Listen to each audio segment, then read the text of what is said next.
انسان کی عمر بڑھانے والا کلام یہ ہے، جو بندہ عصر کی نماز کے بعد 100 مرتبہ پڑھتا ہے اس کی ہر دعا قبول ہوتی ہے۔ اللہ سبحانہ و تعالیٰ اس کی زندگی میں برکت عطا کرتا ہے۔ اللہ تعالیٰ اس کے مال و دولت اور اس کے رزق میں بے پناہ اضافہ فرماتا ہے۔ یہ کلام نبی کریم صلی اللہ علیہ وآلہ وسلم کو بہت پسند ہے۔ بسم اللہ الرحمن الرحیم۔ جب زندگی ختم ہو جائے گی اور جب قیامت قائم کر دی جائے گی، یہ دنیا، یہ زمین و آسمان ختم ہو جائیں گے، پھر اللہ تبارک و تعالیٰ جب چاہے گا میزان عدل قائم ہوگا۔ کل قیامت کے دن رسول اکرم صلی اللہ علیہ وآلہ وسلم شفاعت کے لیے آگے بڑھیں گے۔ تاج کرامت آپ کے سر پر ہوگا اور عرصات قیامت پر جلوہ فرما ہوں گے۔ آپ اس میدان میں اس ماں کی طرح پریشان دکھائی دیں گے کہ جس کا بیٹا گم ہو گیا ہو۔ آپ اسی پریشانی اور بے تابی سے اپنی گناہ گار امت کے ایک ایک فرد کو تلاش کریں گے اور امتی امتی کہہ کر پکارتے جائیں گے۔ اللہ تبارک و تعالیٰ کی طرف سے بشارت آئے گی کہ اے محمد، اپنی امت کو حساب کے لیے پہلے لے آئیے۔ آپ اپنی امت کے صحابہ، خلفاء، انصار، مہاجرین، شہداء، صدیق، زیاد، صالحین اور اولیاء کو قطار در قطار بلاتے جائیں گے۔ فرمانے خدا بندی ہوگا، اے محمد، مطیع لائے ہو گناہ گار کہاں ہے؟ مخلص لائے ہو مفلس کہاں ہے؟ نمازی لائے ہو بے نمازی کہاں ہے؟ علام لائے ہو جاہل کہاں ہے؟ روزہ دار لائے ہو حرام خور کہاں ہے؟ فرمانے خدا بندی سن کر رسول اکرم صلی اللہ علیہ وآلہ وسلم بارگاہ خدا بندی میں رونے لگیں گے اور کہیں گے کہ اے اللہ، مجھے تیرے کرم کی بارگاہ میں تو یہ گمان تک نہ تھا۔ فرمان ہوگا، میرا مقصد دوستوں کو عذاب دینا نہیں، میں تیری امت کے ہر چھوٹے بڑے کا حساب اس لیے چاہتا ہوں کہ آپ دیکھ لیں کہ یہ کیا کیا کرتے رہے ہیں۔ اگر اس کے گناہ پہاڑ کے برابر بھی ہوئے تو میں درگزر کروں گا، اس وقت دیکھنا کہ میں آپ کی امت کے ساتھ کیا سلوک کرتا ہوں۔ امیر المومنین حضرت عمر ابن خطاب رضی اللہ تعالی عنہ کی وفات کے بعد لوگوں نے خواب میں دیکھا اور پوچھا، ما فعل اللہ بکا، اللہ نے آپ سے کیا سلوک کیا؟ فرمانے لگے، مجھے تو اللہ کی رحمت نے ایک چڑیا کے بدلے معاف کر دیا جسے میں نے اپنی ابتدائی زندگی میں ایک بچے کے ہاتھوں ظلم سے نجات دلائی تھی۔ حضرت علی رضی اللہ تعالی عنہ کو لوگوں نے وفات کے بعد خواب میں دیکھا اور حال دریافت کیا۔ آپ نے فرمایا، مجھے اللہ تبارک و تعالیٰ کی رحمت نے اس چیونٹی کے بدلے بخش دیا جسے میں نے سیلاب میں بہتے ہوئے کنارے پر رکھا تھا۔ حضرت امام ابو حنیفہ امام اعظم رحمت اللہ علیہ کی وفات کے بعد لوگوں نے خواب میں پوچھا کہ اللہ نے آپ کے ساتھ کیا معاملہ کیا؟ آپ نے فرمایا، مجھے اللہ نے اس مکھی کی جان بچانے کے بدلے بخش دیا جسے میں نے ایک دن دوا سے نکال کر بچا لیا تھا۔ جس وقت اللہ کی رحمت ایک چڑیا، ایک چیونٹی اور ایک مکھی کے بدلے اتنے بڑے بڑے بزرگوں کی بخشش کر سکتی ہے، اگر رسول اکرم صلی اللہ علیہ وآلہ وسلم کی شفاعت سے ہم جیسے گناہ گارانے امت بخش دیے جائیں تو اس میں تعجب کی کون سی بات ہے؟ سابقہ انبیاء اور رسولوں کو جس قدر مدارج اور سعادت ملی ہے وہ سب رسول اکرم صلی اللہ علیہ وآلہ وسلم کی محبت سے ملی ہے۔ یہی محبت اللہ تعالیٰ نے رسول اکرم صلی اللہ علیہ وآلہ وسلم کو بھی عطا فرمائی۔ اگر آدم علیہ السلام صبح اول کو آفتاب کی روشنی سے حصہ پا سکتے ہیں، ہم بھی نور محمدی اور محبت مصطفیٰ کی برکت سے ایمان آفتاب کی روشنی حاصل کر سکتے ہیں۔ اگر حضرت خلیل اللہ ایک ظالم کے پنجہ ستم سے نجات حاصل کر سکتے ہیں اور ایک سرکش کی آتش غضب کو گل و ریحان سے تبدیل کیا جا سکتا ہے، تو ہم امت رسول اللہ صلی اللہ علیہ وآلہ وسلم بھی رسول اکرم صلی اللہ علیہ وآلہ وسلم کی محبت کی برکت سے شعلہ جہنم کی تکلیف سے نجات پا سکتے ہیں۔ پیارے دوستو، قیامت کے دن کو کوئی عام دن نہ سمجھیں، بلکہ وہ بہت سخت دن ہوگا اور بہت ہی لمبا دن ہوگا۔ بعض احادیث میں یہاں تک بھی آیا ہے کہ قیامت کا ایک دن 50,000 سال کا ہوگا۔ سب کے ہاتھوں میں نامہ اعمال دیے جائیں گے، اہل ایمان کے دائیں ہاتھ میں اور کفار و مشرکین کے بائیں ہاتھ میں۔ اہل ایمان تو خوش ہو کر دوسروں کو اپنا نامہ اعمال دکھائیں گے اور پڑھائیں گے جبکہ کفار اور مشرکین پریشان ہوں گے اور کہیں گے کہ کاش ہمیں یہ نہ دیا جاتا اور ہمیں ہمارا حساب معلوم ہی نہ ہوتا۔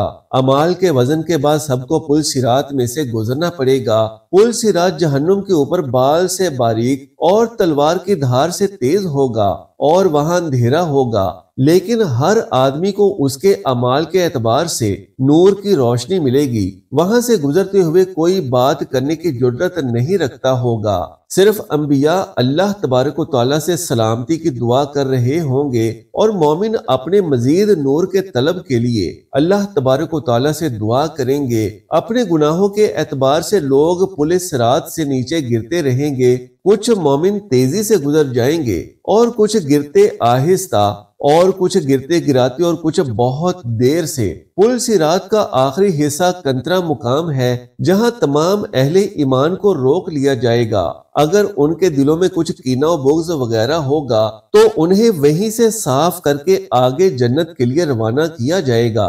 وہاں ایک نہر حیات ہوگی جہاں ان سب کو ڈالا جائے گا۔ سب جنتی 32 یا 33 سال کے خوبصورت 60-70 ہاتھ قد جوان بن جائیں گے۔ 50,000 سال کا لمبا ہول ناکیوں سے بھرا ہوا دن چند خوش نصیبوں کو ذلت اور رسوائی سے محفوظ رکھے گا اور عزت بخشے گا۔ نیک اعمال کرنے والوں کو اللہ تبارک و تعالیٰ اس دن کی ہول ناکیوں، ذلت اور رسوائی سے محفوظ فرمائیں گے۔ ارشاد باری تعالیٰ ہے کہ جو شخص نیکی لے کر آئے گا تو اس کے لیے اس سے بہتر بدلہ تیار ہے، اور ایسے لوگ اس روز گھبراہٹ سے محفوظ رہیں گے۔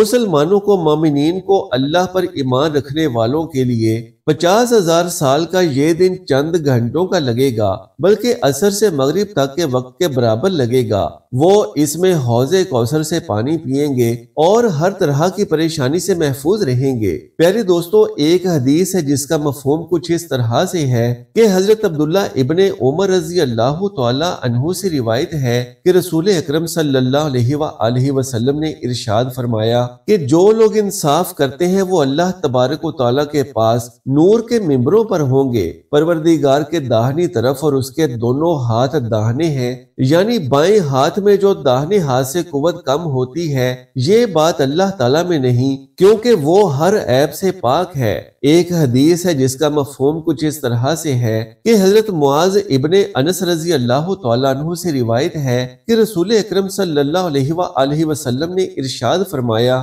کہ جو شخص غصے کو پی جائے گا جبکہ وہ اسے نافذ کرنے پر قادر بھی ہو، اللہ تعالیٰ اسے قیامت کے دن تمام مخلوقات کے سامنے بلائے گا۔ وہ جس حور عین کو چاہے اپنے لیے پسند کر لے۔ کسی مصیبت زدہ کی دنیا میں مصیبت دور کرنے کی وجہ سے روز قیامت اللہ تعالیٰ اس کی تکالیف کو دور فرمائیں گے اور اسے روز قیامت کی اذیتوں سے محفوظ رکھیں گے۔ تنگ دست کو مہلت دینے کی وجہ سے روز قیامت اللہ تبارک و تعالیٰ اس کے لیے آسانیاں پیدا فرمائیں گے۔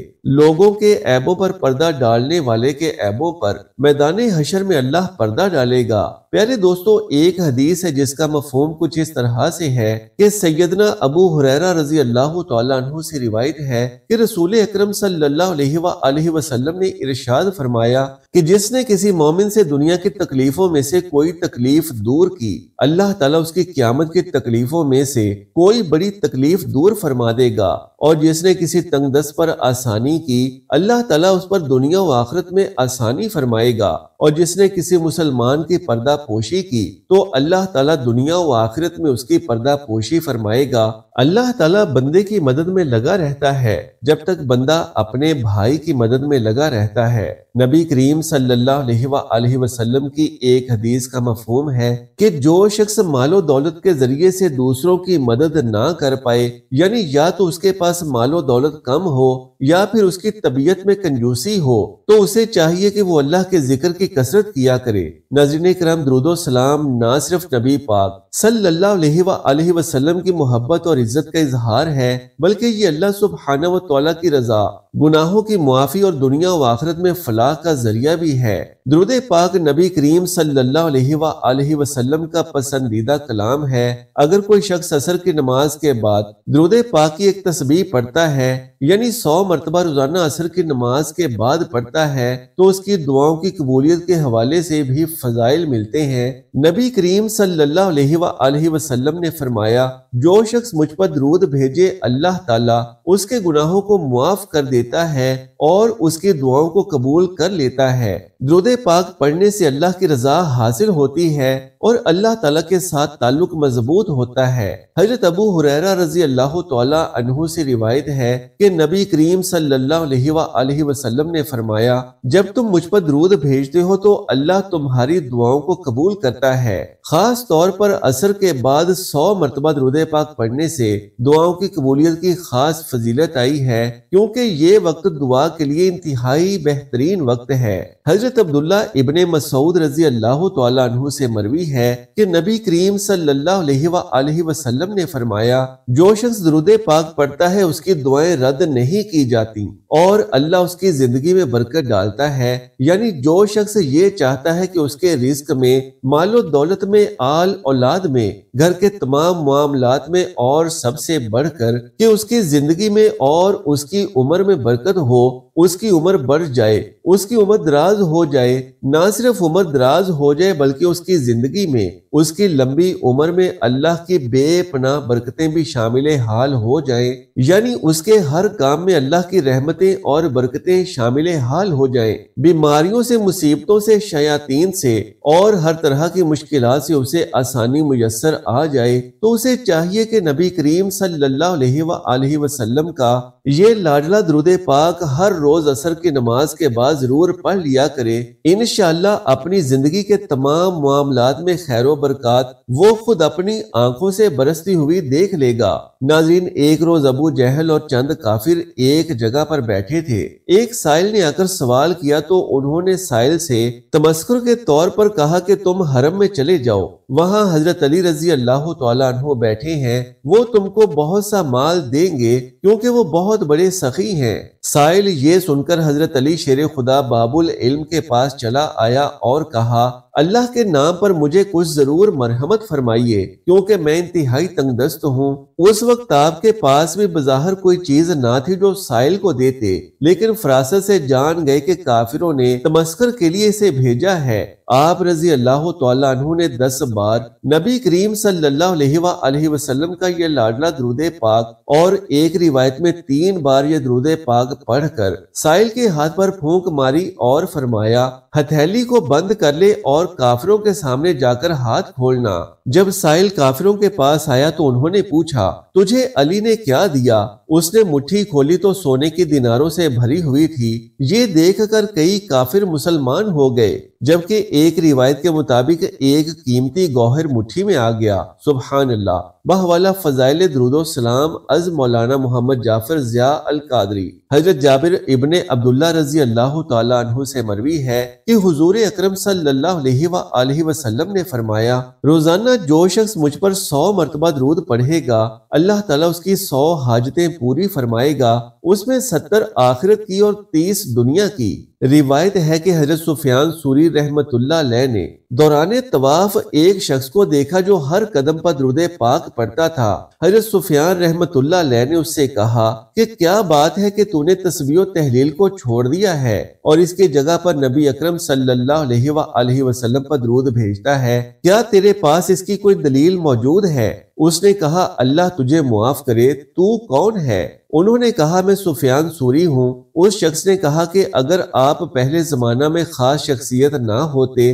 تو میں اپنے حال کی آپ کو خبر نہ دیتا۔ اس نے بیان کیا، میں اور میرا والد حج بیت اللہ کے لیے اکٹھے نکلے۔ مجھے یہاں تک کہ منزلیں طے کرتے کرتے ایک جگہ میرا والد بیمار ہو کر فوت ہو گیا اور اس کا چہرہ سیاہ اور آنکھیں نیلی ہو گئیں اور پیٹ پھول گیا۔ یہ حال دیکھ کر میں رونے لگا اور انا للہ و انا الیہ راجعون پڑھا۔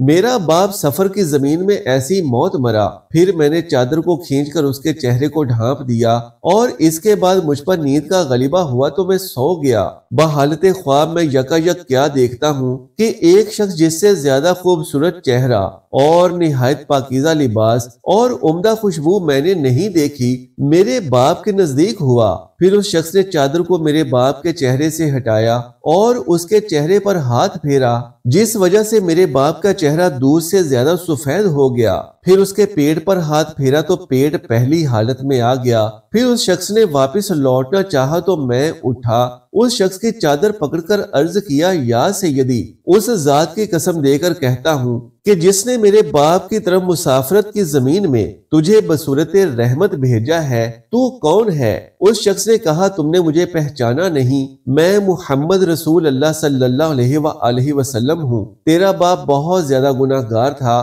ہاں ایک بات تھی کہ وہ مجھ پر درود شریف کی کثرت کیا کرتا تھا۔ پھر جب اس پر مصیبت نازل ہوئی تو مجھ سے فریاد کی تو میں اس کی فریاد کو پہنچا، اور میں دائرہ دنیا میں اس شخص کی فریاد رسی کرنے والا ہوں جو مجھ پر کثرت سے درود بھیجنے والا ہے۔ اور اس کے بعد میں بیدار ہو گیا، دیکھا کہ میرے باپ کا چہرہ سفید ہو گیا ہے اور پیٹ کی سوجن اتر گئی ہے۔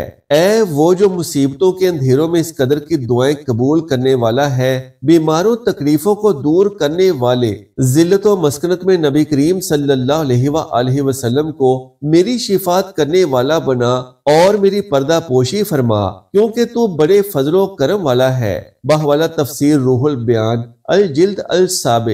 حضور اکرم صلی اللہ علیہ وآلہ وسلم نے فرمایا، 4 باتیں ظالمانہ ہیں۔ پہلی یہ کہ کھڑے ہو کر آدمی پیشاب کرے، دوسری نماز سے فراغت پانے سے پہلے اپنی پیشانی پونچھے، تیسری اذان سن کر مؤذن کے کلمات کا جواب نہ دے، اور چوتھی یہ کہ اس کے نزدیک میرا ذکر ہو اور وہ مجھ پر درود نہ بھیجے۔ حضرت کعب ابن اجرا رضی اللہ تعالیٰ عنہ بیان کرتے ہیں کہ ہم نے نبی کریم صلی اللہ علیہ وآلہ وسلم کی خدمت میں عرض کیا، یا رسول اللہ، ہم آپ پر کون سا درود پڑھیں؟ تو فرمایا، یہ پڑھو، اللہم صلی علی محمد وعلی آل محمد کما صلیت علی ابراہیم وعلی آل ابراہیم انک حمید مجید، اللہم بارک علی محمد وعلی آل محمد کما بارکت علی ابراہیم وعلی آل ابراہیم انک حمید مجید۔ اللہ تبارک و تعالیٰ سے دعا ہے کہ نیکی کی بات کو سننے، سمجھنے اور اس پر عمل کرنے کی طاقت و توفیق مرحمت فرمائے۔ میرا سنانا اور آپ کا سننا اپنی بارگاہ میں قبول و منظور فرمائے، آمین یا رب العالمین۔ محترم ناظرین، آخر میں درخواست ہے کہ ایک بار اللہ کا کوئی سا بھی پیارا سا نام نیچے کمنٹ باکس میں لکھ دیجئے اور اس معلوماتی ویڈیو کو لائک اور شیئر کر دیجئے، اور میرے اس اسلامی و اصلاحی چینل کو سبسکرائب کر لیجئے۔ جزاک اللہ خیرن کثیرا۔ اللہ ہم سب کا حامی و ناصر ہو۔